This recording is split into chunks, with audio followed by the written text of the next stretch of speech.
Bonjour, ici Stevie Ray et bienvenue à cette présentation de Bâton Rouge Live, le fameux restaurant de la Chenée qui est situé au 1400 rue Yves Blais.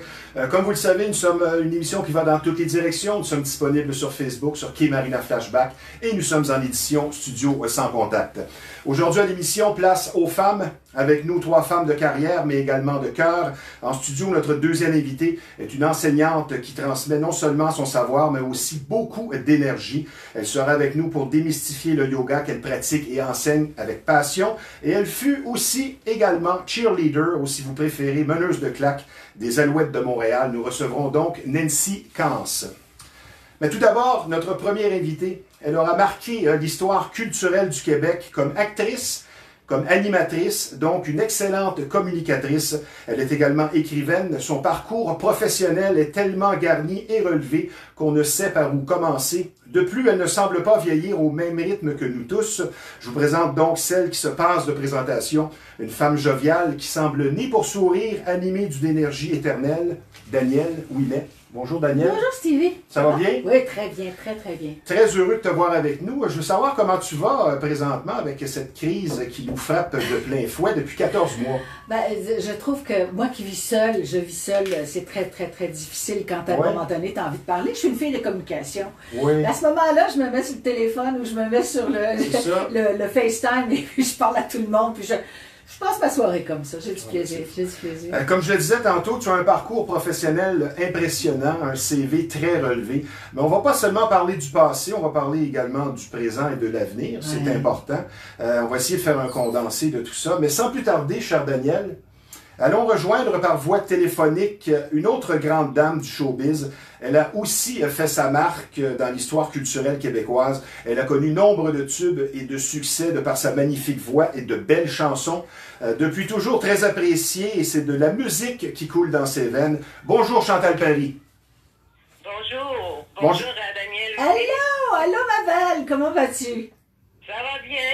Ça va bien? Très bien. Je le sens ta voix. J'ai eu mon vaccin il y a 3 semaines. Ah bon, ben on est correct, hein? On n'est pas pire. Faut se promener avec notre médaille. Oui, c'est ça. On est les courageuses. Elle est bonne celle-là. Chantal, je vois que tu vas bien, tant mieux. C'est quoi les occupations par les temps qui courent?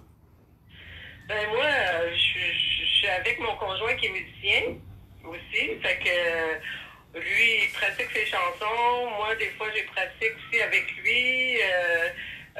Mon Dieu, on a toutes sortes de petites choses. Hein? Moi, j'écris beaucoup. On va prendre des marches. On fait toutes sortes de choses. On appelle aussi beaucoup de monde. Est-ce que tu redonnes des spectacles? On connaît beaucoup de monde. Aussi, on appelle les gens. Moi, c'est ce que je fais. Je fabrique des cartes de Noël. Pas de Noël. J'ai fait des cartes de Noël à la main. J'ai des cartes, tout ça. Je fais des cartes de fête aussi. C'est long, des fois, faire ça. Fait qu'à chaque fête de, mettons, un ami, quelqu'un, moi, ça me prend du temps à faire ça. Fait que je suis toujours occupée. Écoute, Chantal, moi, c'est une de mes grandes spécialités, ce que tu viens de dire là. Mais sais-tu, je vais te donner un truc. Je vais te donner un truc que j'ai découvert et qui est bien le fun. T'invites 4 à 5 femmes, OK? Dans la période autour de Noël, là. T'invites 4 à 5 femmes, il y en a une qui fait le découpage, l'autre qui fait le fond de ta carte, la troisième fait... Puis là, vous prenez un verre, puis ça devient une chaîne, et tout le monde part avec à peu près une quinzaine de cartes faites à la main, toutes pareilles, c'est le fun au bout. Je te le dis, là. Oui, c'est le fun. Mais moi, elles sont toutes uniques. Ouais, moi aussi, je sais. En plus, c'est comme je colle des choses dessus, plein de petites choses, de petits détails. J'aime ça, mais ça me donne des mots d'eau, il faut que j'arrête. Ah, mais je te comprends parce que je fais ça régulièrement. Et il faut que tu apprennes alors à la peinture sur verre. Là, tu vas capoter. Ah, tu vas capoter, c'est ce que je fais. D'ailleurs, je gagne une partie de ma vie comme ça maintenant. Oui, c'est ça, mais il y a toutes sortes de choses qu'on peut faire, hein? Ouais. Je veux dire, on peut toujours... Moi, je suis une fille qui s'intéresse à beaucoup de choses. J'aime les reportages aussi. J'aime toutes sortes de choses. Je m'intéresse beaucoup à... Ouais. C'est sûr que le côté physique... des gens, là, tu sais, qu'on aimerait ça se réunir, c'est bien sûr, mais je pense que ça va venir, c'est certain. Et puis, je vis au jour le jour. Fait que c'est pas... c'est sûr que les personnes qui vivent tout seules, c'est difficile. Ça, mon Dieu, je te cœur avec eux autres, tu sais, je pense à eux autres souvent, je me dis, c'est pas facile, les gens sont malades. Ouais, exact. Exact. Mais en tout cas, Chantal, c'est bon pour eux autres parce que je trouve ça c'est difficile pour bien des gens. Là. Mais en tout cas, on essaie d'appeler ceux qu'on connaît. as-tu des projets à court et moyen terme, si ça peut se replacer, Chantal? Pardon? Si ça peut se replacer concernant la crise de la COVID, est-ce que tu as des projets à court et moyen terme quand on parle de musique? Mais moi, j'ai jamais arrêté de faire des spectacles.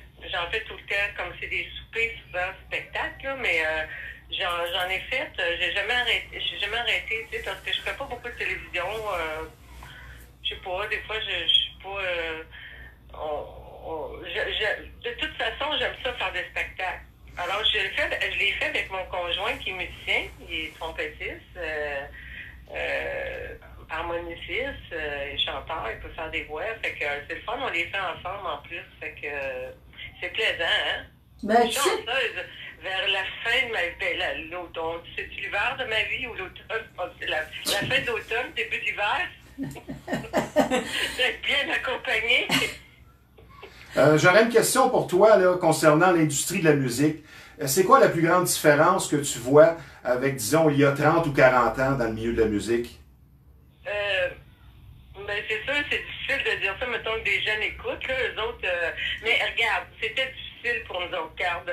C'était difficile parce qu'on n'avait pas tous les moyens qu'ils ont. Tu sais, eux autres, ils apprennent une chanson, il y a un MP3, ils mettent ça dans les oreilles, puis ils peuvent l'écouter que 50 fois. Mais nous autres, on va chez un pianiste, on apprend des chansons, mettons, là. Mettons, moi, je m'en vais, là. J'ai été à Spa, mettons, j'étais avec Jules Talbot, mon gérant. Dans le fond, j'ai eu la chanson. Spa, c'est un concours international de la chanson en Belgique, OK? Moi, Hubert Loisel a écrit les paroles, puis à Brava la musique, je reçois ça 2 jours avant de partir. Là, il faut que j'aille chez le pianiste la prendre. OK? Il faut que ça me rentre dans la tête. Et puis, j'avais 17 ans, là. C'était en 1967. Alors là, il faut que j'apprenne la chanson dans ma tête, là. Il faut que je la sache. Et puis après ça, j'arrive là-bas, puis là, j'apprends les paroles dans l'avion. J'ai rien pour écouter là, la chanson, là, la musique. C'est pas tout fait d'avance là, pour que je l'apprenne. Il y a 100 musiciens. Une chance, j'ai rencontré Marie-Lélina qui était là-bas. Il a lu la musique qui était dessus ma feuille. Puis là, il m'a fait apprendre un peu la veille là, de faire le concours parce qu'on avait une répétition.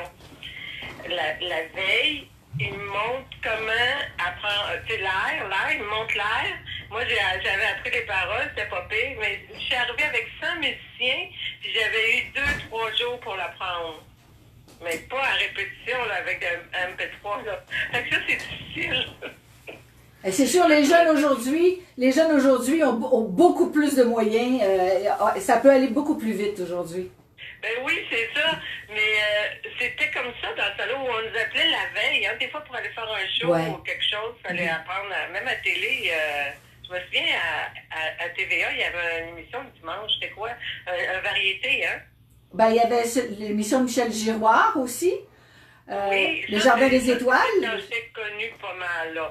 Mais au début de notre carrière, tu sais, on fait beaucoup de choses aussi, hein, on peut remplacer un artiste, puis aller chanter une chanson, mettons, dans une émission de télé, puis t'as la chanson des fois la veille. Ouais, exact. C'est fou, là. Hey, nous autres, on pédalait, là, il fallait apprendre, hein, il fallait travailler fort. Ouais. Je dis pas qu'ils ne travaillent pas fort aujourd'hui, là. Mais nous autres, c'était l'essentiel, là. Chantal. Qu'est-ce que je vais avoir l'air à la TV, là? Je vais-tu savoir ma chanson?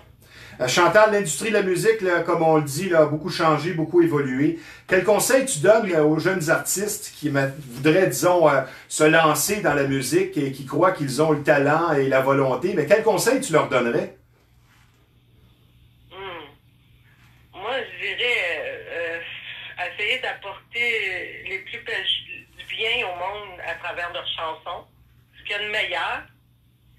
Des belles choses et puis qui vont faire que la vie sur la terre va être meilleure. Tu sais, apporter ce qu'il y a de meilleur, l'amour, tu sais, beaucoup d'amour, et puis vivre leurs chansons.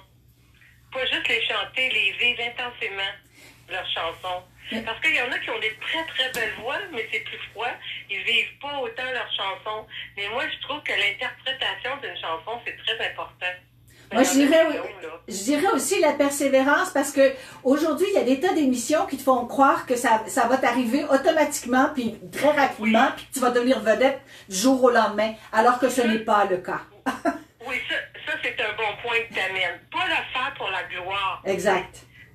Parce que la gloire, c'est éphémère, ça passe, c'est pas important, ça. Ça, c'est vraiment pas important.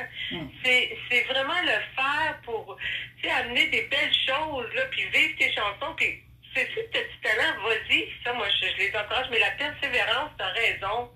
Puis, c'est ça, faites-les pas pour la gloire. Faites-le pour vous-même parce que vous aimez faire ça. Ça marche pas, écoute, c'est pas grave. Il y a toujours une voie qui s'ouvre de toute façon. Et ça, il ne faut pas trop forcer, hein, non plus. Exact. Tu veux te poser une autre question? Parce qu'après, on va procéder. Tu sais ce que tu peux. Il faut pas que tu t'en mettes trop, là. Tu sais? Ben écoute, je vois, tu sais que ce qui est merveilleux, je t'écoute et puis je vois qu'on a vieilli, on vieillit tous de toute façon, mais je me rappelle moi de t'avoir reçu à Blablabla et d'avoir vécu un moment tout à fait unique où tu avais eu une demande en mariage à mon émission. Te souviens-tu de ça? Ça, c'est des choses qu'on ferait plus, hein? Non, mais c'est des choses qu'on ferait plus. Tu sais, il y a un âge pour... Mais non, mais j'étais pas dans un monde facile à ce moment-là. Moi, je vivais des choses très, très, très difficiles à ce moment-là. Tu sais, quand on parle de violence, de toutes sortes de choses, là, aujourd'hui, je ne veux pas aller plus loin, là, parce que je n'ai jamais parlé. Mais ça a été difficile parce que j'étais dépendante affective dans ce temps-là. Ouais. Et puis... mais je te sens très heureuse. Plus que je vivais avec la personne, j'étais plus moi-même, en plus. Oui, mais je te sens très heureuse aujourd'hui. Je ne sais pas, je le sens dans ta voix. Oui, oui, c'est vrai que je suis heureuse parce que, tu sais, on dirait que, tout mal concourt au bien, moi je dis par exemple dans la vie. On apprend par les choses qu'on ne connaît pas, des erreurs. Des fois, c'est pas des erreurs voulues, c'est parce qu'on ne comprend pas aussi. Il y a ça aussi. Et puis, moi, je dis que quand on a beaucoup de souffrances dans notre vie, moi, je vais dire pour moi, là, mes souffrances m'ont fait avancer dans la vie, moi, pour le bon. Puis, mes bonheurs me reposent. C'est drôle, hein? Exact. Quand je suis heureuse, ça me repose. Mais à chaque fois, j'ai quelque chose... l'adversité dans ma vie, ça me fait avancer. Mais je dis non, elle m'aura pas, je vais avancer pareil. Il y a toujours quelque chose au bout. Ouais. Je vis dans l'espérance tout le temps, moi. Puis je vis le moment présent, puis je suis heureuse. J'ai la facilité d'être heureuse. Bravo. Bravo. Oui, puis toi aussi, d'ailleurs, Daniel, je t'ai vu une entrevue à la télé, là, puis t'es vraiment... c'est vrai que tu vieillis pas. On la reconnaît tout le temps, son petit sourire, puis... non, t'as un côté jeune. Ben oui, c'est la seule façon de durer, hein, n'est-ce pas? Ben oui. Ouais. Alors écoute... Puis d'aimer les jeunes aussi, hein? Ouais, ça m'a fait plaisir vraiment de te parler, ça a été un grand plaisir. J'espère qu'on va se voir bientôt. Ben oui, moi aussi. Je te remercie Chantal de ta petite présence par voie téléphonique à l'émission. On va se voir en studio le 12. Oui, t'es resté discrète, Stevie, hein? Ben là, c'est pas grave. Non, mais on a deux femmes. Ça me dérange pas, j'étais avec des femmes. il est en minorité aujourd'hui. Ben oui, c'est pas grave, c'est rien. On va se reprendre le 12 mai, Chantal, mercredi, on aura beaucoup de plaisir. D'accord, ça me fait plaisir. Puis bye-bye à toi, puis bye-bye à Daniel aussi. Bye-bye, ma chérie. Bye. Plaisir de se voir et de se parler. Bye-bye. Merci. Bye. On va commencer par le commencement, ma chère Danielle. Toi, là, en discussion hors d'onde, tu m'as expliqué qu'au début, tu as été diplômée de l'école de métiers d'art parce que tu faisais du dessin, de la danse, tu faisais toutes sortes de choses. Dessin de mode. En fait, pendant mes études de 2 jours, le soir, je partais puis j'allais étudier le dessin de mode à cette école-là. Et donc, à 16 ans, j'ai gradué dans ce domaine-là et je devais faire ce métier-là. À l'époque, et c'est très drôle parce que quand je vais sur Internet puis je fais de la recherche des anciens journaux, à l'époque, toute la mode, c'était pas photographique, c'était dessiné. Alors donc, moi, ma job, c'était de faire des dessins pour les journaux. Mais bon, ça s'est quand la photographie est devenue populaire, le métier s'est éteint. Alors, j'ai laissé tomber ça. Mais j'ai dessiné des robes. Dany Aubé, j'avais fait une de ses robes de scène à un moment donné, qui est devenue une robe de gala également. Ah non, la mode, c'était là-dedans que je m'en allais, puis ça a changé de direction. Ce qui t'a lancé, c'est Jeunesse d'aujourd'hui. Oui, c'est ça, un concours à la télé que tu n'as pas gagné, mais que finalement, tu as eu ton ouverture à ce moment-là. En fait, c'est parce que j'ai pas gagné, mais c'était basé sur les études qu'on faisait comme jeune, où j'avais 16 ans. Okay. Je chantais, je dansais, je faisais du dessin, enfin bon, j'avais fait les beaux-arts, etc. Et donc, je me présente, j'étais sûre d'avoir une bonne place. Je ne l'ai pas gagné, c'est une avocate qui l'a gagné, mais ils se sont aperçus, ben, elle est devenue avocate, ils se sont aperçus qu'elle avait falsifié Elle avait falsifié tous ses diplômes. Ça va bien. Ben là, je peux pas donner son nom. Ben non, c'est ça. Mais tout ça pour dire que le réalisateur et Pierre Lalonde ont dit, ben là, il faut quand même qu'on donne, il y avait un 13 semaines à donner. Oui. C'est toi qui l'as eu. Ben oui, c'est ça. C'est eux qui me les ont Pierre Lalonde, que tu as fréquenté, qui était un homme très distingué, très gentil. Adorable. Un très bon ami. Jusqu'à sa mort. J'étais là jusqu'à sa mort. Je l'ai vu un mois avant sa mort. Okay. Ouais. Et c'est ta cousine qui t'avait inscrite à ce fameux concours, oui, exact. C'est ma cousine Suzanne. Ouais. Je pense que ta sœur aussi a eu beaucoup d'influence sur toi. Est-ce que ça se peut, ça? C'est-à-dire qu'on avait un an de différence et elle en a eu, mais elle en a... Enfin, entendons-nous, on était très très soudés, ma sœur et moi, mais elle a pris une autre direction parce que on a pris des cours de ballet et de ballet jazz et ma sœur, elle est restée dans la danse.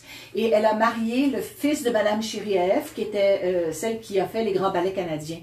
Donc elle était toujours partie, Judith, elle était toujours, elle a fait le tour du monde en dansant. Alors, je ne l'ai pas vu beaucoup, mais aujourd'hui, on est une à côté de l'autre et on s'appelle 3 fois par jour. C'est ce que tu me disais, ça c'est merveilleux. On se fait des lunchs, puis c'est un bonheur sans nom. Parfait. Ouais. Tes parents, ton père était un militaire. Oui, d'abord. Et ta mère, je crois, coiffeuse. Oui. Est-ce que ton père était sévère? La question cliché, mais... Mon père était l'être le plus fou. Ah oui? La terre est... Il t'en a transmis un petit peu? Ben, c'est à cause de lui que j'ai peur de rien. OK. Ah ouais. Mon père, c'était un code DPJ, mon père. Ouais.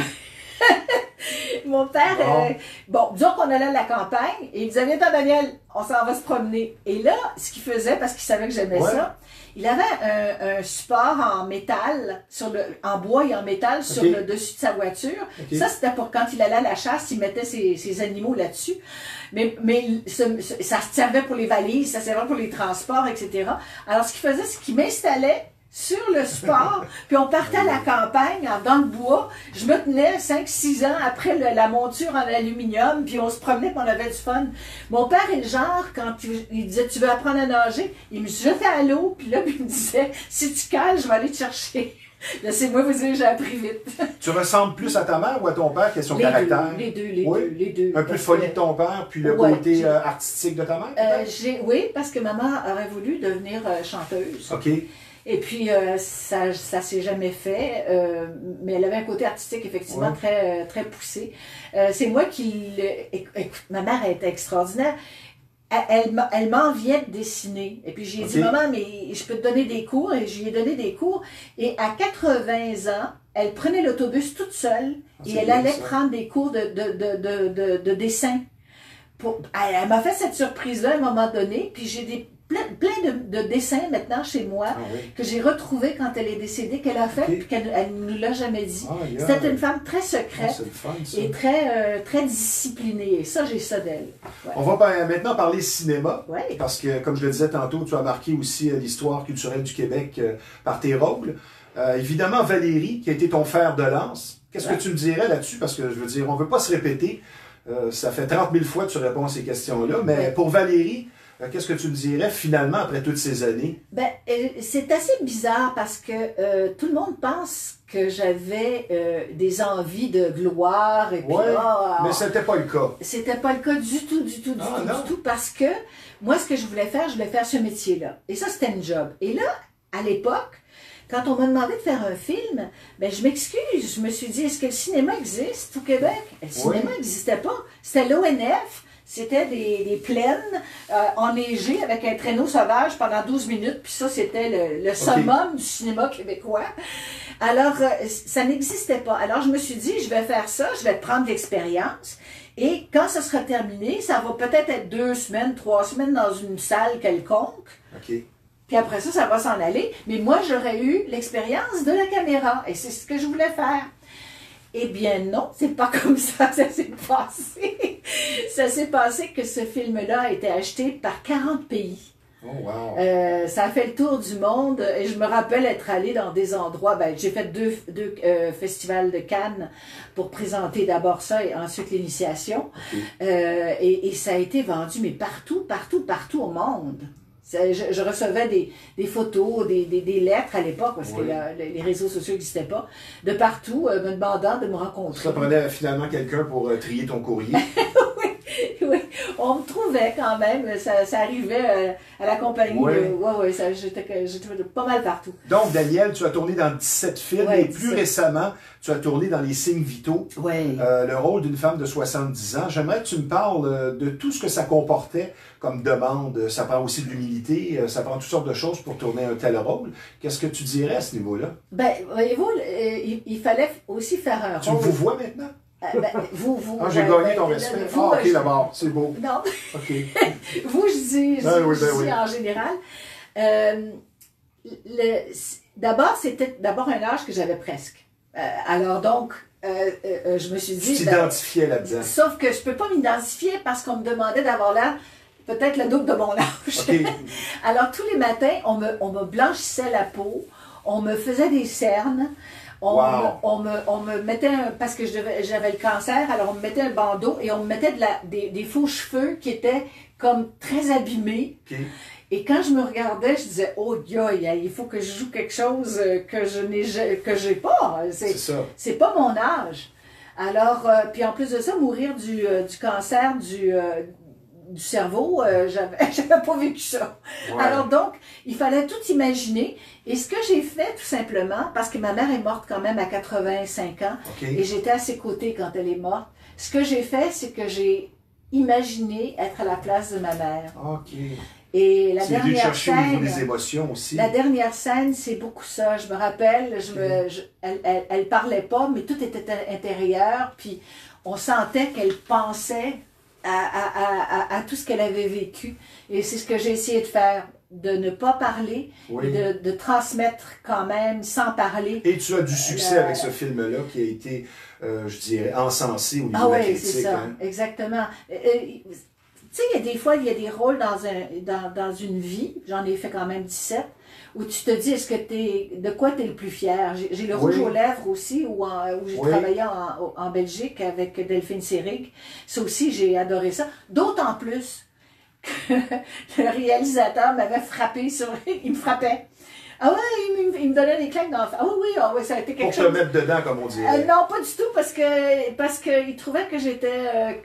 D'abord, il ne m'aimait pas parce que je lui avais été imposée, et aussi parce qu'il trouvait qu'il perdait le contrôle avec moi. Quand je lui disais non, j'étais dans la salle de maquillage, vous ne me direz pas que je vous mets en retard, là, je ne vous mets pas en retard, je suis dans la salle de maquillage. Avec le caractère que tu as... Et alors, lui, il n'aimait pas ça, alors il m'a frappé, mais je me rappelle que lui a failli perdre sa job à cause de ça, parce que le producteur était venu sur le plateau, avait posé des questions à tout le monde, et tout le monde avait pris ma part. Tout le monde, sans exception, dont entre autres Delphine Seyrig, qui l'idolâtrait, qui l'avait littéralement cloué devant moi. Ah ben ça c'est bien. Alors, mais tu sais, il y a des choses comme ça c'est un vécu assez exceptionnel et c'est... Anecdotique. Ouais, c'est ce film-là, Valérie bien sûr parce que ça me fait connaître, Le Rouge aux lèvres parce que c'est un film culte aux États-Unis, entre autres. On l'a fait en anglais d'ailleurs. Et Les Signes vitaux sont les 3 films que j'ai le plus aimés de ma carrière. Ouais. Je t'en félicite. Certains disent une artiste complète. Moi, j'aime bien le terme multidisciplinaire. Ouais. Tu as une belle longévité, très impressionnant aussi, quelque chose que tu m'as dit en conversation hors d'onde. 8 bouquins écrits sur toi. Oui, il y en a 8. Ouais. Je veux dire, c'est un peu comme un président des États-Unis, finalement. Non, mais c'est parce qu'il y avait, je sais pas, il y avait le phénomène. J'ai pas une vie normale. Bon. Tout simplement. C'est aussi simple que ça. D'ailleurs, le dernier livre que je vais écrire, parce que c'est pas le dernier que je vais écrire, mais le dernier à saveur personnelle. C'est toutes les choses bizarres qui me sont arrivées dans la vie, comme entre autres ce que je vous ai raconté tout à l'heure, le réalisateur qui m'a Ou comme aujourd'hui, tu n'aurais pas cru être à Repentigny avec Stevie Ray en train de faire Bâton Rouge live. Je pense pas. Non, ça c'est un plaisir. Je parle de choses bizarres. Okay. Je parle de choses bizarres. Okay. Et non, tu sais, j'ai, entre autres, j'ai... Comment vous êtes... C'est effrayant de vous raconter ça d'un seul coup. Je dis vous, là, parce que je parle au bon. OK? Je commence à avoir la tête enflée. Ben, je me sentais vieux aussi. J'ai eu un amoureux à un moment donné qui s'est suicidé, pas parce qu'il était avec moi, ça beaucoup plus longtemps après moi, mais il s'est suicidé en se faisant geler. Il s'est fait geler. Il est allé dans une tempête de neige. Ah, ok, wow. Il est allé dans une tempête de neige, puis il s'est assis sur un banc, puis il s'est fait geler. Alors, vous savez, je rencontre des gens bizarres.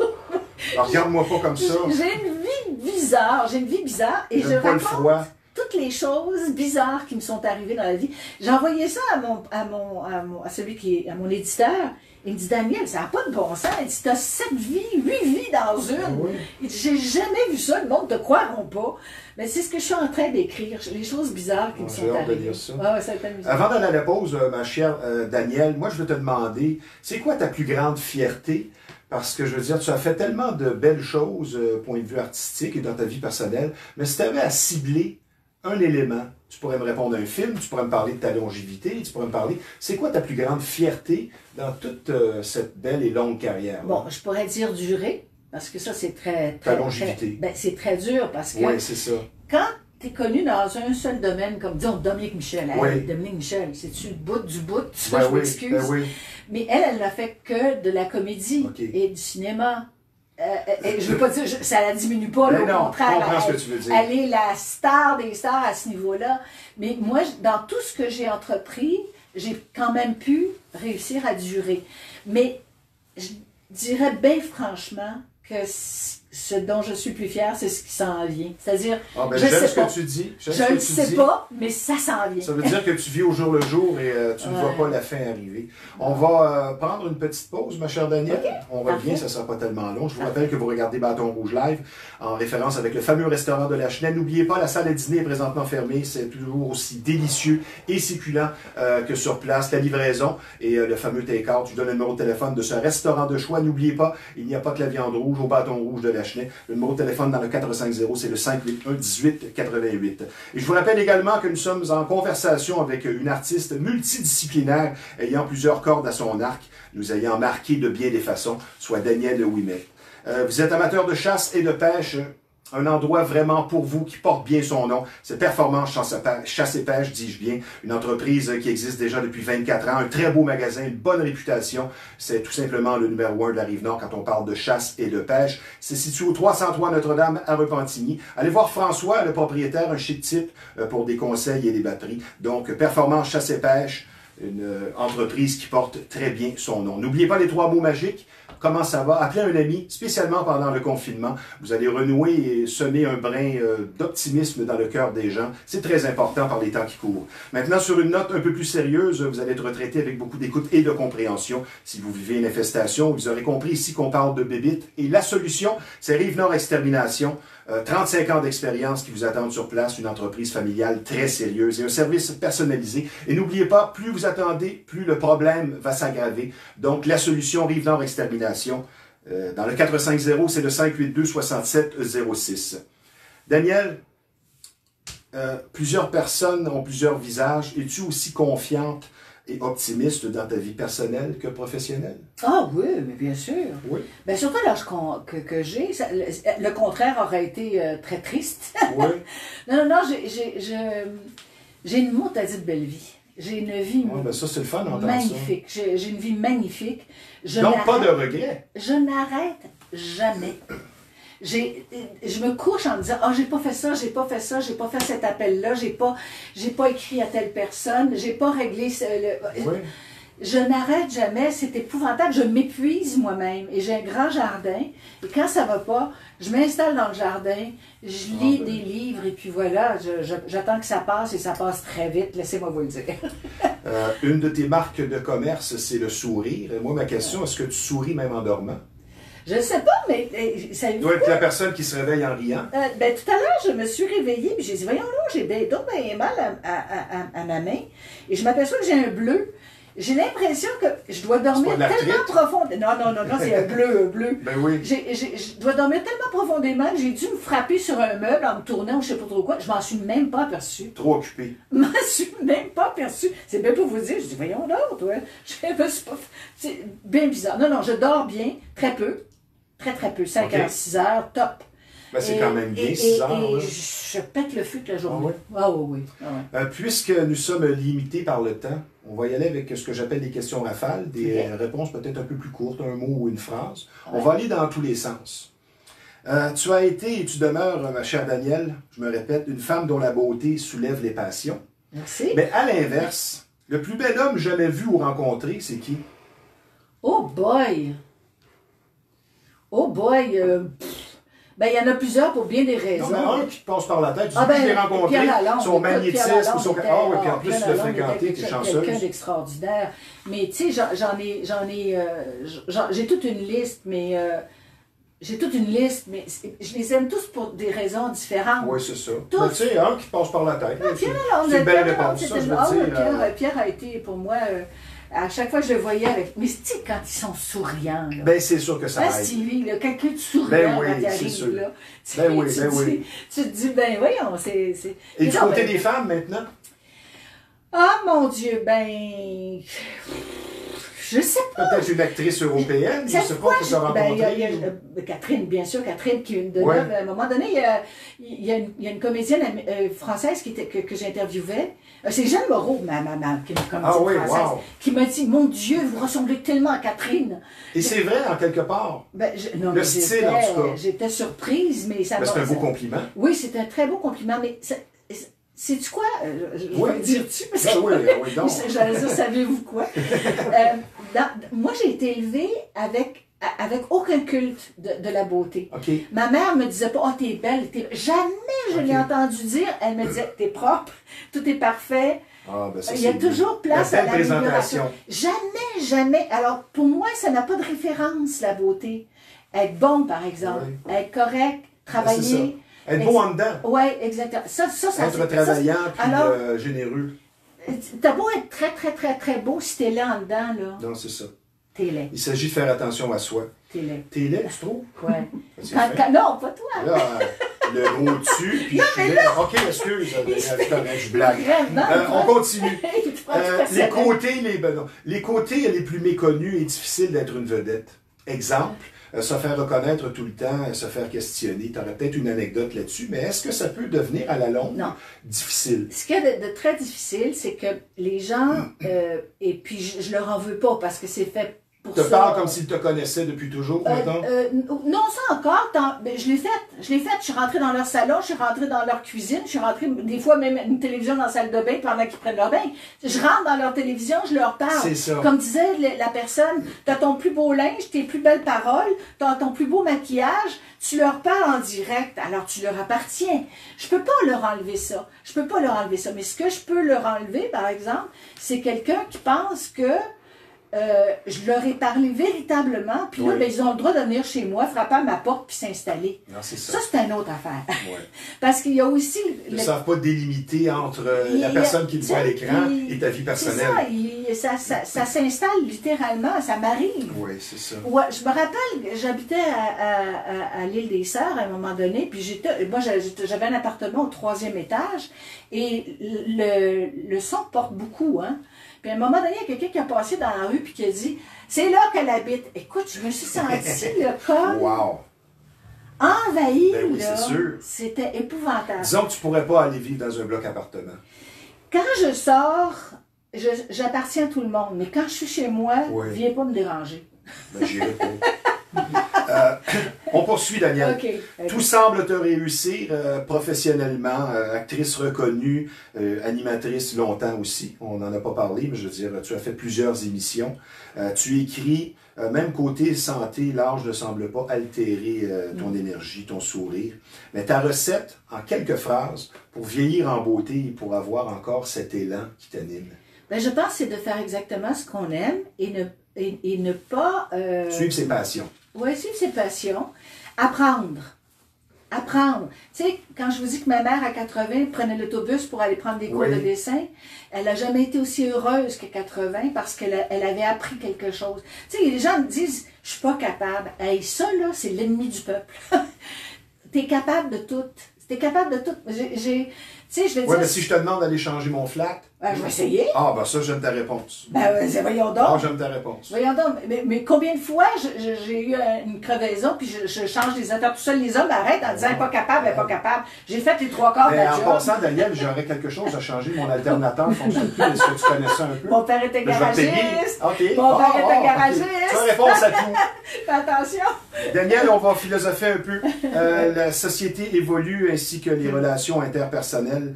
La différence majeure que tu observes dans les relations hommes-femmes aujourd'hui comparativement à avant?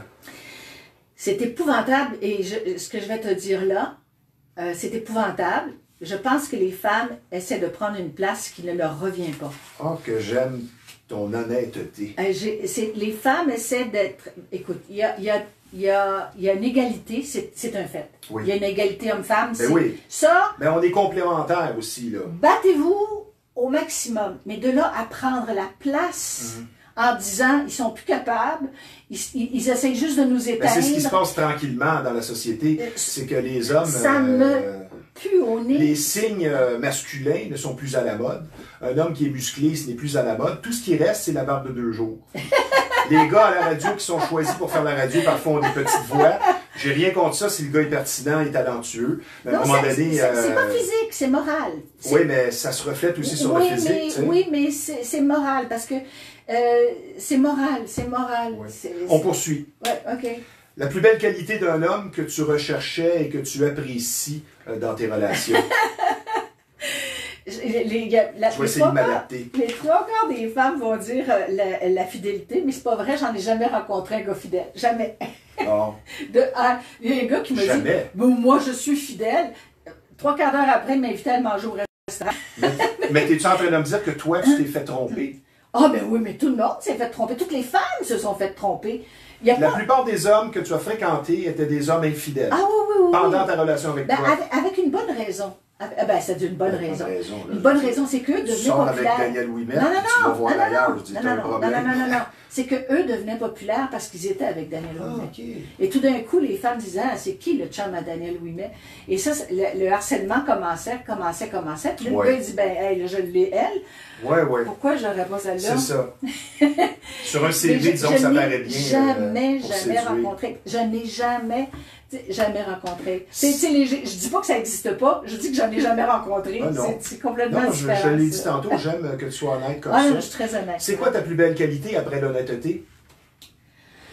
Persévérance, probablement. Moi, on ne me dit jamais non. Si j'ai décidé de quelque chose, ça peut prendre 5 ans. Tu dis jamais non? Non, c'est-à-dire, on ne me dit jamais non. OK. Tu sais, Daniel, tu peux pas faire ça. Hein? Je peux pas faire ça? Oui.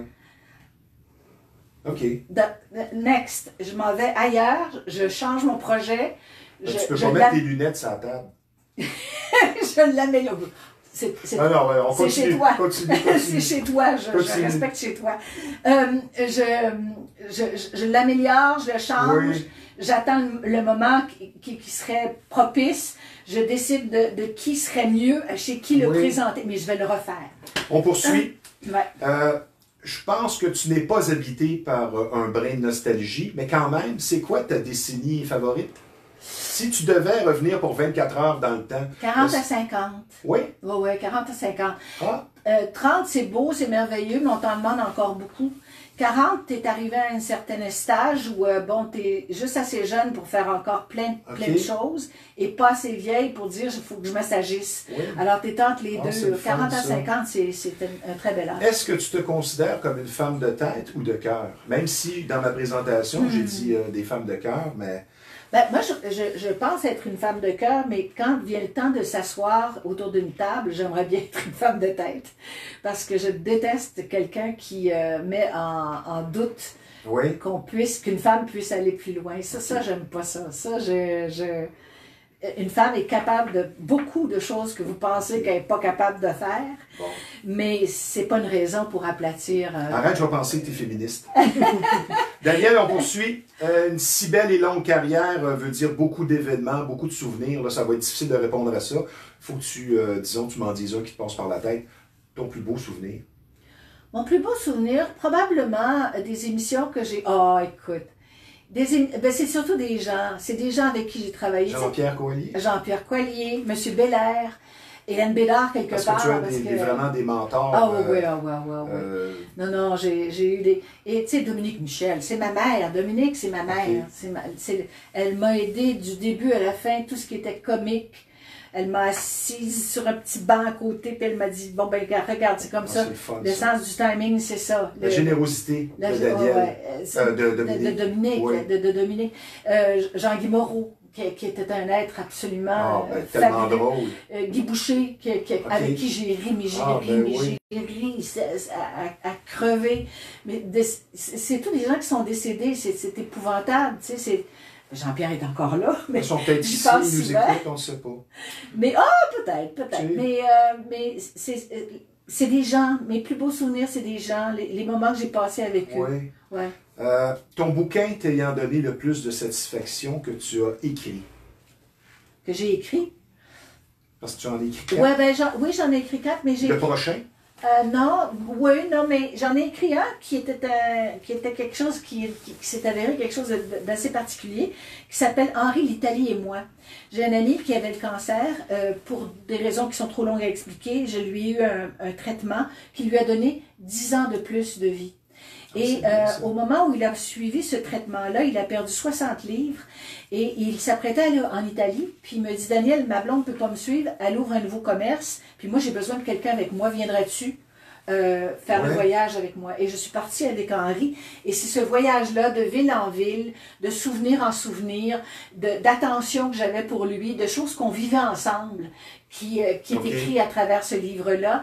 Et quand il a su qu'il allait décéder, il a fait une grande réunion avec tous ses amis les plus proches. Il nous a réunis à son club de golf sur Laval-sur-le-Lac. Et je leur ai donné mon livre à tous et il l'a signé avant de partir en disant, voici ma vie, la dernière partie de ma vie avec Daniel. Et ça a été là, un moment absolument fabuleux. En un mot, c'est quoi ton pire défaut? Ah, je suis colérique. Pire défaut parce que... Ah oui, je suis colérique, je suis impatiente. Tu vois, je suis très poli. Je suis impatiente. Je reste très poli. J'aime pas qu'on comprenne pas vite. Bon. Il faut qu'on... Mais ça vient avec le perfectionnisme aussi. Mais tu sais, je vais prendre beaucoup de temps, je vais prendre... Oui, es-tu d'accord avec moi? Quelqu'un qui est perfectionniste, parfois, peut être difficile à vivre, tu sais. Oui, parce que c'est... Puis tu sais, on a nos méthodes. Je pense que c'est pire en vieillissant aussi. Ça me dérange pas que quelqu'un fasse une erreur. Disons, je lui donne une méthode, puis là, il la fait pas, puis ça fait pas. Ben, je dis naturellement, tu aurais dû l'écouter. J'aime bien le refaire, mais si tu le refais 2-3 fois, là, je perds patience. J'écoute. Là, je perds patience. Daniel, on va parler de l'entourage du showbiz dans un monde où la critique et l'ironie sont partout, spécialement sur le web où les commentaires peuvent faire carrément dans la cruauté. Quelles sont les qualités nécessaires pour un artiste pour traverser certains moments qui peuvent être très difficiles? Tu sais, il faut avoir la coin dure, là, je vais t'envoyer les réponses clichés, se faire une carapace, on dit un dos de canard. Mais c'est quoi en même temps le conseil que tu donnes aux jeunes artistes qui veulent être acteurs ou autres? Oui, ben je vais vous dire quelque chose que très peu de gens peuvent comprendre, mais vous allez le comprendre avec ce que je vais vous dire. Je pense que vous allez le comprendre. Il y a sûrement quelque part quelqu'un que vous haïssez, vous. Il y a sûrement un comédien que vous n'aimez pas. Hein? C'est sûr. Il y a sûrement... Il y a ceux que vous vénérez, mais il y en a d'autres qui vous disent, bon, pas lui, là. Franchement, c'est... Oui, mais ça ne correspond pas à ce que vous aimez profondément. Ben, dites-vous bien que ça peut être la même chose. Vous pouvez être du même bord.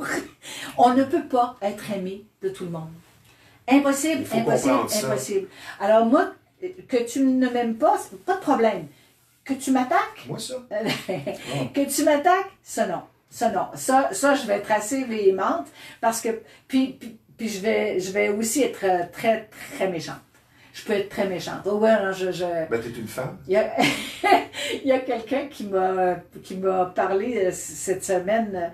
J'avais ramené, on parlait d'un sujet on a des amis, on se parle par Internet, et on avait un sujet très sévère, très intellectuel sur quelqu'un et ce que tel homme avait dit. Et j'entends, mais elle a déjà livré de la pizza. Et là, à un moment donné, cette femme-là a déjà livré de la pizza. Alors moi, je dis tout d'un coup dans la conversation, je dis, oh, il paraît que Peter McLeod fait une très très bonne pizza. Ben oui. Il est votre voisin, hein? Il habite ici, Peter. Puis j'ai vu sa pizza l'autre fois. Alors j'ai dit, et je sais que tout le monde adore manger. Et là, il a commencé à me traiter, mais ça n'a pas de bon sens, mais pour qui tu te prends de détourner, on parle d'un sujet sérieux, et tu parles de la pizza. Bon. Laissez-moi vous dire qu'il l'a entendu. Tout le monde s'est mis contre lui et il s'est fait ramasser assez sec. Ah, c'était très drôle. Alors, on se dit qu'on va continuer notre chicane tout à l'heure. Ouais. En une phrase, tu ne sembles pas découragé par ce qui se passe présentement avec la crise, mais collectivement, quelle est la leçon à tirer de tout ça? De la COVID? Oui. En une phrase. Repenser complètement à nos valeurs. Repenser à nos valeurs. Parce que c'est qui les vrais amis? Est-ce que je perds mon temps? Oui. Est-ce que je suis à la bonne place? Je pourrais aller plus loin, donner 40 millions par année à un joueur de football pendant que les infirmières et les infirmiers risquent leur vie. Ça aussi, ça va être à repenser. Ça, je suis d'accord, mais tu peux pas... faut pas... Enfin, comment le dire, le penser différemment? C'est-à-dire que tu as un métier qui consiste à avoir 40 millions éventuellement, mais si ça attire personne...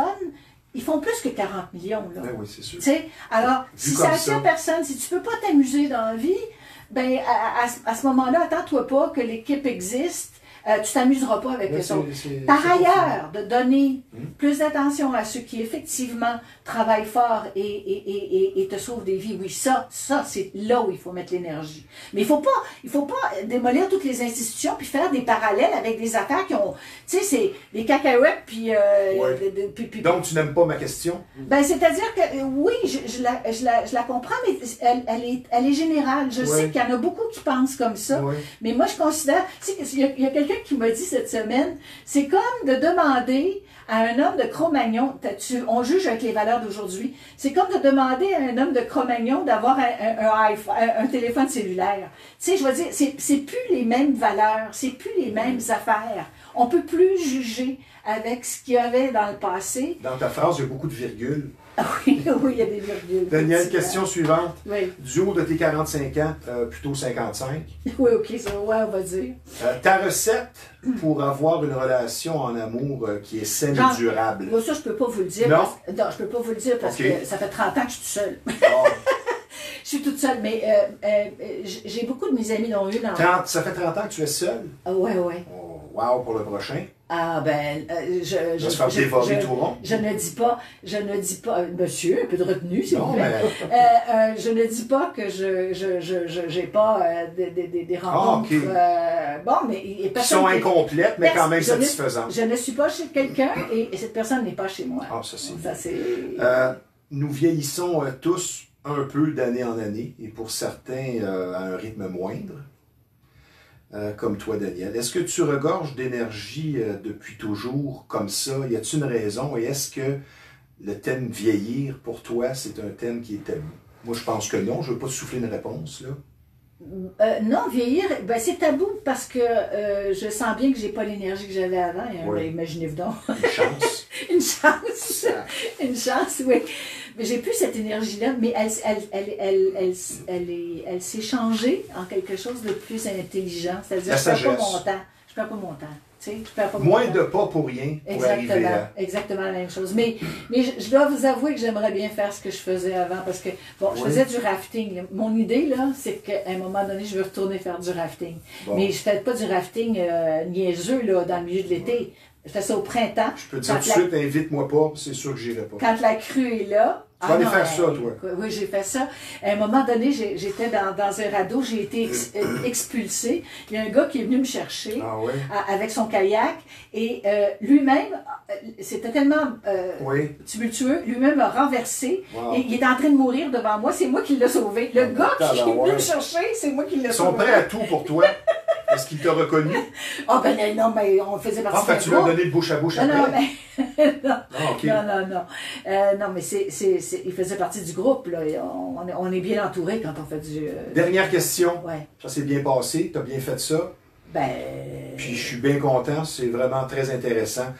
Pourquoi, malgré le fait d'être plus expérimenté, l'amour est plus difficile à trouver en vieillissant? Ben parce qu'on a nos habitudes, parce qu'on a nos interdits, parce que, tu sais, quand il y a très peu de, je pense, d'hommes, les hommes sont plus enclins à dire, ben là, j'ai une femme, je vais essayer de l'écouter.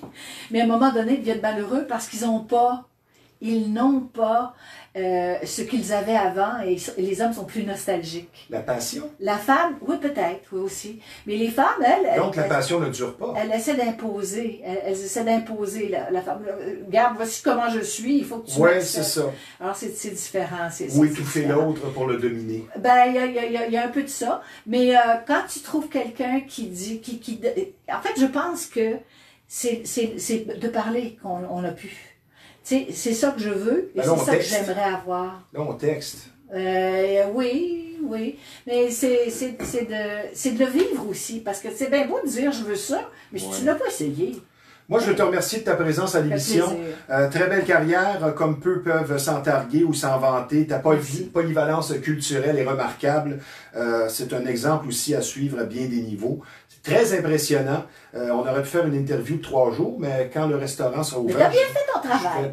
Tu es bien gentil. Tu as très bien fait ton travail. Mais c'est pas la première fois non plus. Mais je dois dire que la marche est quand même haute parce que tu es une personne...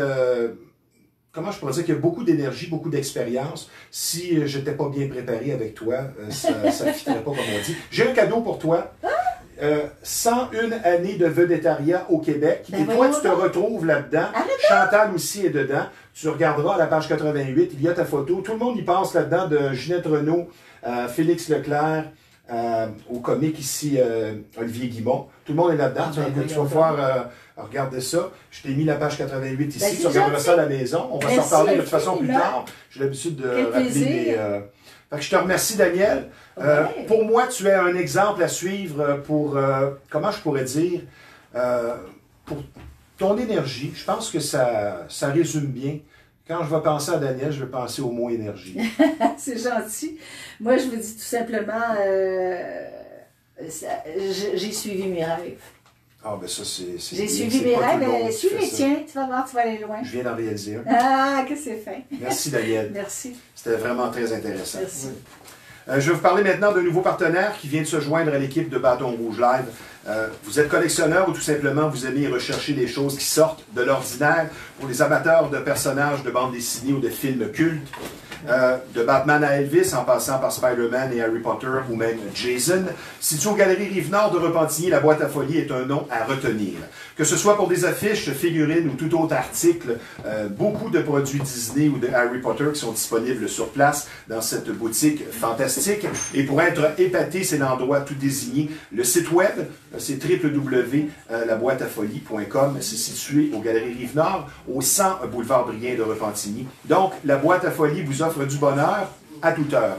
Je vous parle maintenant d'un de nos commanditaires très importants ici, le Centre d'imagerie Pixel, que l'on surnomme et pour cause l'incontournable. Quand on parle d'imprimerie et de graphisme, c'est tout simplement le numéro 1 de la Rive-Nord et c'est pas dur à trouver. C'est en face de l'ancienne marina de Repentigny, situé au 351 Notre-Dame. Un service varié, très professionnel qui vous attend. Le numéro de téléphone dans le 450, c'est le 654-9944. Maintenant, notre troisième et dernière invitée, et non la moindre, Pour plusieurs d'entre nous, le yoga demeure une discipline, une philosophie méconnue, voire mystérieuse. Et pour nous en expliquer de quoi il en retourne, avec nous, une enseignante passionnée de yoga qui était également une ex-cheerleader, meneuse de claque des Alouettes de Montréal, une femme expérimentée et gentille, Nancy Kans. Bonjour Nancy, comment ça va? Bonjour, ça va bien, merci. Bien heureux de te voir avec nous, bienvenue. Veux-tu te rapprocher juste d'un pouce ou deux pour être sûr que tu sois bien cadré? Tu es dirigeante et c'est encore plus, mais c'est pas grave. Tu es dirigeante et fondatrice depuis 2004 de Eden Santé Mieux-être. C'est un sujet intriguant, le yoga, mais qu'est-ce qui t'a amené à partir de ta propre entreprise? Parce que je crois que tu fais partie des gens qui n'étaient pas satisfaits de ce qu'ils faisaient et t'as dit, moi, je veux vibrer. Oui, bien, tout à fait. J'aimais ce que je faisais, mais c'était comme tu viens de le dire, il n'y avait pas de vibration. Et puis, en ayant découvert le yoga et le pilates, ça venait trouver ce que j'ai fait toute ma vie. Je dansais depuis que j'étais toute petite. Alors, quand j'ai tombé sous le charme du yoga et du pilates, ça a été pour moi un coup de cœur. Puis, du jour au lendemain, j'enseignais déjà la danse, alors j'ai parti mon entreprise. Donc là, tu enseignes depuis 16 ans et tu pratiques le yoga depuis 20 ans. Oui, tout à fait. Oui. J'enseigne depuis l'âge de 14 ans, puis dans le fond, oui, c'est l'enseignement du yoga, mais c'est la passion, c'est un mode de vie. En ces 16 ans-là, c'est sûr que ma pratique a évolué. Moi aussi, j'ai appris à travers le yoga. Au tout début, on y va. J'ai eu le coup de cœur parce que ça faisait vibrer mon corps avec ce que je faisais, mais ce que j'ai découvert, c'est la rencontre avec moi-même. Okay. Alors, c'est ça. Tu me parlais de ça en pré-entrevue. Moi, ça m'a beaucoup guidé là-dedans. C'est que plutôt que d'être dans la compétition, là, on se retrouve avec soi-même à vouloir travailler sur soi et s'améliorer. Oui, tout à fait. Alors, c'est une porte d'entrée, le physique, mais après ça, on découvre qu'il y a beaucoup autre chose, puis ça modifie complètement notre approche. C'est comme si c'est un 2 pour 1, on devient plus calme avec soi-même, il y a une certaine sérénité, on ne change pas, on apprend plutôt à se connaître. C'est vraiment la porte. Pour ceux qui regardent ça, qui n'ont aucune idée c'est quoi le yoga, ce serait quoi la plus belle chose qui est offerte par le yoga pour essayer d'inciter les gens à ouvrir leurs yeux sur cette belle philosophie? Tu dirais quoi? C'est de venir se rencontrer. C'est vraiment ça. Au tout début, quand on y va y aller pour faire de l'activité physique. Mais avec le temps, il y a quelque chose qu'on vient découvrir, qu'on vient se découvrir. Quelque chose qui se produit. Complètement. On a un regard. C'est comme si on avait un écart entre nos réactions qu'on a au quotidien. Puis, il y a comme un espace qui se crée, puis notre façon de penser devient différente. On voit les actions qu'on posait avant d'une certaine façon, nos petits boutons rouges qu'on a tout le monde. On les voit, puis on les voit avec du recul, puis ça nous permet d'interagir différemment. Puis on devient différent. Nos meilleurs enseignants, c'est les gens qui sont autour de nous, nos enfants, nos conjoints, notre famille. Notre façon d'être est différente avec eux, puisqu'on voit nos réactions. Alors, c'est un apprentissage sur le tapis, oui, mais encore plus dans notre quotidien. Qu'est-ce que ça serait du yoga sans le quotidien? Donc, pour toi, il y a deux éléments qui font, comment je pourrais dire que tu es heureuse, c'est que tu pratiques ce que tu aimes le plus et tu as suivi ta passion première finalement. Tout à fait. C'est vraiment les deux qui se sont joints ensemble. Puis, de pouvoir le partager, parce que je dis aux gens, on reste des élèves toute notre vie. Toute notre vie. Si on pense qu'on fait ça, puis on connaît tout, là, on est vraiment à côté. Puis chaque enseignant a la richesse à transmettre, puisqu'il va interpréter le yoga, comment lui il est. C'est quoi ses enseignements. Alors quand j'arrive sur mon tapis le matin, ce que j'enseigne, ce que je partage, c'est parce que je viens me l'enseigner à moi-même. Donc c'est une philosophie qui est avant tout spirituelle. Et c'est ça qu'il faut comprendre dans le yoga.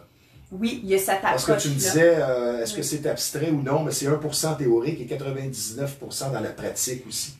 Dans la pratique, il ne faut pas avoir peur. Des fois, les gens vont me dire, ah, moi, Léon, non, oui, il y a ça, mais qui ne veut pas venir se connaître? On n'est pas juste un corps physique. On pense toute la journée. Il doit y avoir des pensées qui sont en rafale, des fois, qui nous amènent vers l'anxiété, tout ça.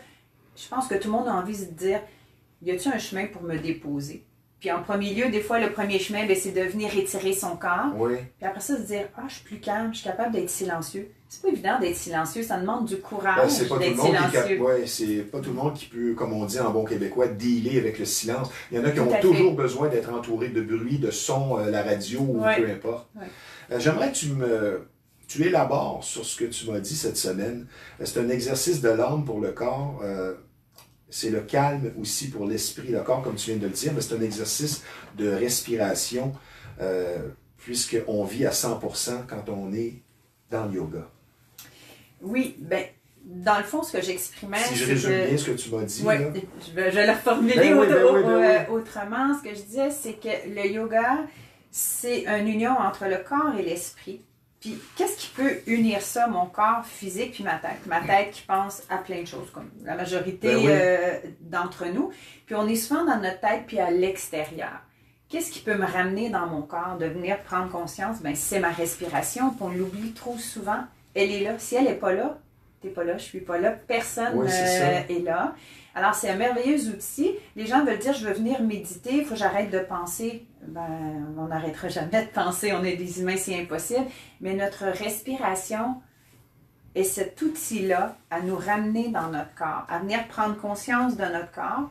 Pendant qu'on fait ça, je respire, j'observe comment mes pieds, mes jambes sont. Mais ces laps de secondes-là, j'ai pas pensé à aller faire mon épicerie, à aller chercher... Donc, toi, tu peux regarder quelqu'un selon sa posture ou sa respiration et comprendre plusieurs choses.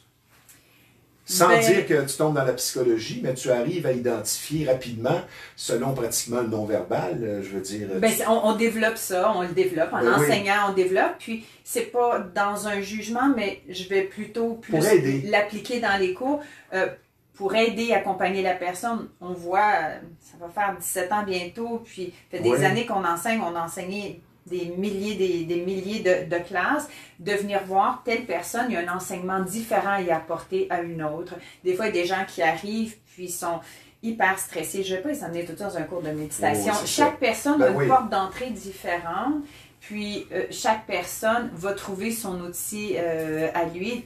Précédemment, dans l'entrevue, c'était tellement pertinent ce que Chantal Paris disait, d'être avec son cœur, peu importe ce qu'on fait. Quelqu'un, Oui. ça peut être la chanson. Elle le dit, chanter avec, elle n'a pas dit les tripes, mais C'est avec ça. votre cœur. Oui. Ben, c'est la même chose dans n'importe quel métier, puis ce que tu fais. Alors, on n'est pas obligé de faire du yoga. Le yoga, j'ai des clientes qui arrivent, puis ils me disent, je suis pas capable de faire telle posture, puis, mais elle est déjà yoga, la personne. OK. Le yoga, c'est pas les postures, c'est qui on est.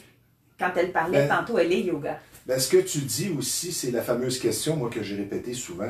Tu te poses la question pour savoir si tu es dans la bonne chaise. Qu'est-ce que je ferais si j'avais $1 million dans mon compte de banque? Et si c'est la réponse, c'est ben, je continuerais ce que je fais. Ben, tu as la bonne réponse. Complètement. Complètement. Donc, il y a une image biaisée du yoga aujourd'hui. Et ce que j'ai aimé aussi, c'est qu'il n'y a pas de niveau à atteindre. Tellement pas. C'est s'il y a une compétition, finalement, il n'y en a pas, mais je veux dire, c'est avec soi-même. C'est avec soi-même, puis c'est sûr que les postures sont belles, puis c'est impressionnant.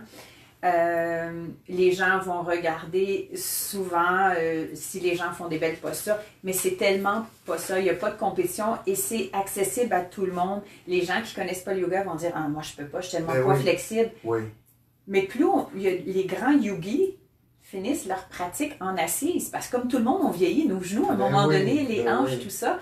Alors, le but n'est pas nécessairement d'avoir des postures flamboyantes. C'est pas de devenir un athlète olympique non, Non, plus. il y a je quelque veux chose dire, qui se dégage quand on c'est on vraiment est en une harmonie. intériorité par Oui. cette pratique. Une lumière. C'est comme, on l'a tous cette lumière-là à l'intérieur de nous, c'est de trouver la façon de... Et toi, tu as vivre. toujours été enseignante dans l'âme. Oui. Tu étais celle qui donnait des conseils aux autres meneuses de claques aussi. Quand j'étais meneuse de place, oui, j'ai été, le temps que j'étais là, j'étais Ouais. capitaine pour... Bon, si j'ai bien deviné. je me Tu as rappelais fait ça pas pendant d'avoir... 6 ans? 6 ans si on compte la machine, Ouais. mais je me rappelais pas d'avoir donné cette Ben, information-là, mais... Ben, je le devine, je veux dire, je parle avec toi et on voit que tu aimes transmettre. Je pense Ouais. que tu as autant la passion de ce que tu fais que aussi de transmettre et dans le fond, c'est aider. Ben, c'est accompagner puis Ouais. à faire sortir le meilleur de l'autre personne et non à ce qui nous ressemble. Quand j'enseigne, je leur dis, croyez pas tout ce que je vous dis. Ouvrez les oreilles, voyez ce qui vous interpelle. Constatez. Oui, puis mettez-le en pratique. Puis il y a peut-être 90%, ça vous convient pas, mais il y a peut-être le 10% qui va faire fleurir quelque chose. puis qui va vous amener dans votre chemin à vous. Tu as côtoyé des athlètes professionnels. Est-ce qu'en prenant un terme qui fait référence au sport professionnel, as-tu tes drills le matin, tu te lèves, puis tu as ta routine, tu fais telle chose, selon aussi, comment je pourrais dire, ta forme. Si tu as mal dans le bas du dos, il y a peut-être des mouvements que tu ne feras pas. Ou exemple, qu'est-ce que tu fais le matin en te levant? Bien, ça revient un peu à ce qu'on disait, il y a quelque chose qui change jamais, de n'importe quelle journée. C'est sur mon assis, c'est une méditation. 7 jours sur 7. 7 jours sur 7. Tu médites combien de fois par jour? Au moins 2 fois. Okay. Ça, c'est non négociable. C'est le matin, je me lève, il y a un silence qui est fait. Et avec les années, les réponses montent. Tu n'as pas de questions à... Ouais. C'est comme si tout était beaucoup plus clair. Alors pour moi, ça, c'est vraiment hyper important. Puis le soir, avant de me coucher, le nidra. Le nidra, c'est coucher. Qu'est-ce que tu fais si au même moment... ton chum écoute un match de hockey? Ben souvent... il n'a pas le droit? Ben, il n'écoutera pas le match de hockey dans le lit, ça c'est sûr. Bon, non, mais des fois on écoute fort, fait que... Ah non, mais c'est bien que tu poses ça, cette question-là. Ben, je veux dire, je suis un homme. Oui, non, les yogis, on apprend à trouver le silence à travers les sons. Ah, ben oui. Non, c'est ça. Un niveau élevé de concentration dans la méditation fait que tu n'es plus conscient, tu n'es plus à l'écoute de ce qui se passe autour. Ben, est-ce qu'on peut dire ça comme ça? Ben, je te dirais que les sons t'amènent à être encore plus présent à toi. Mais je vais être honnête que c'est un style de vie que chez moi est là depuis longtemps. Puis c'est tranquille le soir. Tu sais, après 8h30, 9h, tout le monde a sa routine. Et, toi, t'es pas dans le dance music à 8h, là? Non, non, puis les enfants le savent, puis je suis pas parfaite, moi aussi après 8 heures, ben la oui. mèche est courte, fait que on a toutes fun, nos... je suis pas parfaite non c'est plus. ça, c'est la vie de famille. Oui, tout à fait. Nancy, on va prendre une petite pause, puis on revient avec ton vécu aussi avec les Alouettes. Je vous parle d'un garage dont la réputation n'est plus à refaire. La confiance règne chez Samoto, qui est situé au 1133 Notre-Dame à Repentigny. Le travail est bien fait, c'est le respect du client en premier. De longues explications, de longues années d'expérience vous attendent sur place. Moi, j'aime bien dire que ce sont les tops de la mécanique. Samoto, 1133 Notre-Dame à Repentigny. Maintenant, vous avez les vieux systèmes de son, vous ne savez pas où aller. Je vous recommande un endroit qui est vraiment surprenant et vous allez être reçu avec beaucoup de courtoisie, de professionnalisme. Et pour faire un retour dans le temps, c'est l'endroit idéal. Vous allez penser que vous êtes en 1989 ou 1995. Je vous parle du centre de liquidation audio usagé. Beaucoup d'équipements de qualité sur place, que ce soit pour du résidentiel, commercial, un restaurant, une boutique. C'est vraiment surprenant ce que vous allez trouver. C'est situé au 358 Notre-Dame, dans l'ancien complexe de la Marina de Repentigny. Les réparations sont faites sur place. Donc, je vous donne le numéro de téléphone du centre de liquidation audio usagé. 450-654-6849. J'ai une colle pour toi. Oui. Je vais m'identifier là-dedans. Comment peux-tu enseigner le yoga, l'expression d'une certaine intériorité, à un gros gars qui aurait du poids à perdre, qui n'a plus de souplesse, qui est plus en forme, qui n'a plus aucune flexibilité, aucune, malgré la meilleure des volontés? Tu dois avoir des gens qui se présentent à toi et qui sont, disons, pas tellement en forme, là, pour rester poli. Mais tu fais quoi dans un cas comme ça? Comme j'expliquais tantôt, c'est pas nous qui avons à nous adapter au yoga, mais c'est pas nous qui allons nous adapter, mais plutôt le yoga à s'adapter à chacun de nous. Alors quelqu'un qui arrive dans cette situation-là, pas en forme, pas de flexibilité, mal aux hanches, on a des accessoires. Alors la personne, dans certaines postures, on ne va pas l'asseoir directement au sol. Il y a des cubes, il y a des traversins qui sont des coussins, il y a des couvertures. On va adapter. Il y a des cours qui sont adaptés. Alors, ça change absolument rien. Il faut juste avoir la volonté de venir sur son tapis. Oui. C'est pas juste d'accueillir le silence, d'accueillir notre corps qui peut-être nous fait mal. Parce que des fois, les gens, au début, vont dire « Ah, j'ai eu mal à telle place. » Mais souvent, je leur dis « Si vous avez de l'inflammation, on vient gratter un petit bobo. Ça se peut que dans les premières journées, mais il faut juste être patient. Puis, il y a des sensations que je dis sucrées. Ça veut dire, mon corps travaille, ça fait du bien. Mais puis à l'inverse, il y a des épicés, quand je leur dis des douleurs épicées, ça, on ne veut pas ça. Puis il y a deux endroits que moi je dis, il y a deux endroits qui les gens ne vont pas là pour se faire maganer en bon français. Les lombaires et les cervicales, c'est deux endroits que tu ne veux pas de douleur. Okay. Alors ça, moi, je leur donne un c'est petit délicat. Oui. puis d'apprendre à être à l'écoute en disant « mon corps n'aime pas ça ». Puis peu importe le bon professeur qu'il y en avant, on est le meilleur juge à savoir « non, ça, je vais pas là ». Mais on arrive à être habitué, puis on n'amène pas des gens où est-ce qu'on sait que c'est peut-être pas une bonne posture pour eux. Pour conclure avec le yoga, on va parler un petit peu de tes années plus glamour aussi avec les Alouettes. C'est quoi l'argument ultime que tu veux lancer à des gens qui écoutent ça, puis qui se sentent interpellés, pour qu'ils puissent enclencher le premier pas et dire « ouais, moi, là, le yoga, ça va être pour moi ». La plus belle chose offerte par cette philosophie, je m'en allais dire discipline, je sais que tu n'aimes pas ce mot-là. C'est pas vraiment le bon mot non plus, mais pour cette philosophie, c'est quoi la plus belle chose qui est offerte par le yoga? Écoute, dans les années qu'on vit et qu'on vit à un rythme effréné, le calme, qui veut pas de calme? Juste un peu faire... Oui, c'est ça. Un moment, là, ça va faire. Je me dépose, puis j'ai ce... Ne serait-ce que goûter à un 5 minutes par jour, on est au travail, puis des petites clés, des petits outils, juste avec votre respiration. Je ne parle pas de jambes flexibles, je ne parle pas de ça, d'avoir des outils faciles, accessibles à tout le monde, juste à tourner le regard à l'intérieur de soi, puis juste respirer activement. On n'est pas obligé de tomber dans de la méditation. Oui, c'est ça. Juste d'observer son corps, comment il est en ce moment. C'est une forme de méditation. C'est quoi méditer? Faire une chose. Alors, se concentrer sur le moment présent. Maintenant, on va parler de tes années cheerleader. Oui, c'est qu'est-ce qui t'a amené à devenir cheerleader? Est-ce que c'est un concours de circonstances ou c'était un désir en toi? Ça n'a jamais été un désir d'être cheerleader. Ça ne m'a jamais passé par l'esprit. Mais sans nommer mon âge, que j'ai... qui est incroyable. Parce que je reçois 2 femmes aujourd'hui qui ne font vraiment pas leur âge. Moi, j'en reviens pas. Je me sens vieux. À 49 ans, alors, moi, je dansais. Puis, à l'époque, les contrats en danse, il n'y en avait pas des tonnes. Oui. Okay, aujourd'hui, c'est tant mieux. Il y a du sport-études à l'école. Les jeunes filles qui aiment la danse ont plusieurs opportunités. Moi, c'était moins présent. Et puis... les auditions, c'est mon patron. Je travaillais, puis c'est mon patron qui me dit « Je sais que tu danses, il y a des Pourquoi auditions. » Pourquoi tu n'essayerais pas? Exactement. Puis, tu dois très bien danser si tu danses depuis toujours, selon moi. Ben, je me débrouille. Je me débrouille, j'imagine que c'est dans le sang parce que ma fille aussi a été cheerleader. On est les seuls, maman et fille qui ont été cheerleader, vous allez voir de Montréal. Finalement, c'est une émission de sport aujourd'hui.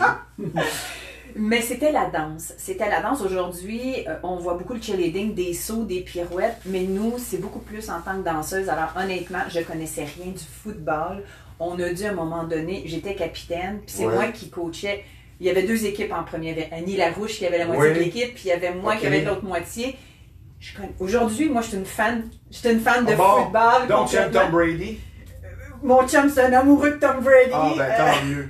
Mon fils, c'est les Saintes, alors il y a des discussions. C'est fun, ça. Mais on a dû m'apprendre parce que moi, je faisais aller les pompons, tout ça, mais pas au bon moment. Donc, à un moment donné, on a eu des meetings au tout début de la première année, de dire, OK, telle place, c'est ça, on ne peut pas commencer à... Mais ça doit être exigeant physiquement parce que les standards doivent être très élevés, autant sur le poids que sur les mouvements et, comme je le disais tantôt, les drills, les pratiques. Je veux dire, ça doit être exigeant et peu payant en plus. Honnêtement, nous, au tout début, on n'était pas payés. Avec le temps, c'est venu, il y avait des promotions, tout ça, mais il faut vraiment le faire pour la passion de la danse parce que nous, on était... Puis, il y a des... Oui, j'ai été 5 ans, mais j'ai des amis qui ont été là 10 ans, 15 ans. Annie, qui vient tout juste de prendre sa retraite des Alouettes pour aller dans une autre organisation. Mais il faut être passionné. On était majoritairement des professionnels. On était... Peut-être qu'il y en avait qui étaient aux études. Après ça, il y a eu des plus jeunes. Mais ça. C'est une deuxième activité, c'est comme un parascolaire. Et tu ne fais pas ça pour l'argent, tu fais ça pour ta fierté et pour pratiquer, c'est comme pratiquer un sport finalement. Ben, la passion de la danse, nous on aimait faire les spectacles, puis danser et tout ça, c'était vraiment ça. Puis j'imagine que c'est ça aussi pour les jeunes filles. C'est sûr que là c'est devenu plus connu. Nous on était les premières, toutes les petites filles veulent aller dans les Alouettes. Puis c'est une belle gang, puis Annie elle a conservé vraiment un bel esprit. C'est une famille. Une fois que tu es dedans, on a fait des recalls quelques fois, puis on sent vraiment qu'on fait partie de la famille. Alors, Annie Larouche a vraiment fait un beau travail de rassemblement sur 25 ans. Ah ouais, c'est bien 25 ça. ans. Oui. On va s'en garder un peu parce que je vais t'inviter à l'émission de sport pour parler plus en profondeur du métier de cheerleader. Ça m'intrigue vraiment beaucoup. Mais j'ai une dernière question. Oui. Les athlètes professionnels, c'est bien connu, sont des personnes qui regorgent de confiance. Et parfois, ça va jusqu'à l'arrogance. Les joueurs sont-ils entreprenants avec les filles? Parce que je veux dire, le mix est là. Oui, mais je parlais à l'époque, je n'étais pas là Oui. avant, il y avait un respect. OK? Honnêtement, C'est ce il que je y voulais avait, entendre. oui, il y a eu un respect, ils ont tout, gentillesse, respect. J'ai jamais été témoin de quelque chose de déplacé ou quoi que ce soit. Donc, c'est peut-être un préjugé aussi qu'on voit dans certains films. Oui, oui, en tout cas, de ce que moi j'ai vécu, puis souvent nos activités n'étaient pas. C'est arrivé qu'il y a des activités ensemble, mais souvent, on était sur le terrain ensemble, mais à part ça, eux autres qui ont leur entraînement, nous, il n'y avait pas tant de. Ils se forment quand même des couples.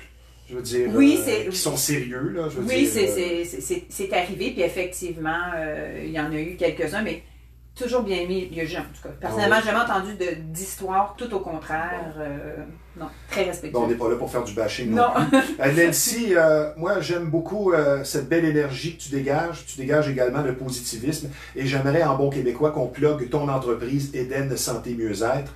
En passant, je trouve que tu as choisi vraiment une belle appellation. C'est intriguant, ça nous appelle. C'est pour les gens qui veulent s'inscrire ou quoi que ce soit. Il y a ton Facebook et il y a sûrement un site web. Bien, il y a un site, on est majoritairement virtuel. C'est une nouvelle plateforme qu'on a fait complètement. Alors, c'est edensantémieuxêtre.com où est-ce que vous pouvez avoir accès aux cours en ligne. Bon, ben Nancy, je te remercie. Je te souhaite une belle journée. On va se reprendre parce que la prochaine fois, on va parler de sport. Parfait. Sur ce, merci d'avoir été des nôtres. Ici Stevie Ray. À la semaine prochaine.